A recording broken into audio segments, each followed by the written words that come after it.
लालबागच्या राजाच्या दर्शन घेण्यासाठी राज्याच्या विविध भागांमधून नागरिक जे ते दाखल होत आहेत, गणेश भक्त दाखल होत आहेत, कलाकार मंडळी असतील, नेते मंडळी असतील, ते सुद्धा दाखल होत आहेत। मात्र या सगळ्यांचा प्रतिसाद कसा आहे यासोबत आपण आता बातचीत करणार आहोत। लालबागच्या राजाचे अध्यक्ष बाळासाहेब कांबळे आपल्या सोबत आहेत, त्यांच्याशी आपण बातचीत करणार आहोत। सर, मोठ्या भक्तिभावाने भक्तगण जे ते या ठिकाणी दाखल होत आहेत, पहिली प्रतिक्रिया आपली काय सांगाल? लालबागचा राजा सार्वजनिक गणेश मंडळाचा 91 वर्षाचा हा भक्तीचा महापूर भाविकांच्या रूपामध्ये इथे दिसतोय आणि हा खरोखरच म्हणजे पुन्हा एकदा बाप्पाची प्रचिती आलेली आहे।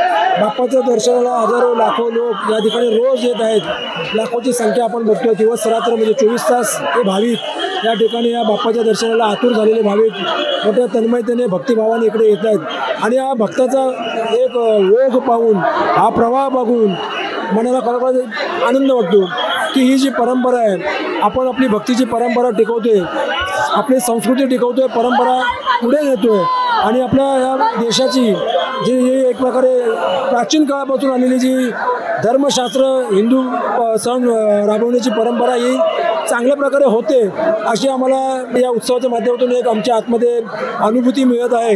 लालबागचा राजाचा उत्सव हा दरवर्षीप्रमाणेच याही वर्षी लाखो भाविकांच्या जल्लोषात आणि खऱ्या अर्थाने जेव्हा भाविकांकडे आपण पाहतो आणि त्यांच्या चेहऱ्यावरचा जो आनंद बघतो की बाप्पाला बघितल्यानंतर त्यांना काय वाटते, हे म्हणजे अवर्णनीय आहे आणि मला त्यांच्या रूपामध्येच खऱ्या अर्थाने त्यांची सेवा करताना आज हा 3रा दिवस आहे आणि 3ऱ्या दिवसामधल्या भाविकांची संख्या मला वाटते जवळजवळ ट्रिपल झालेली आहे।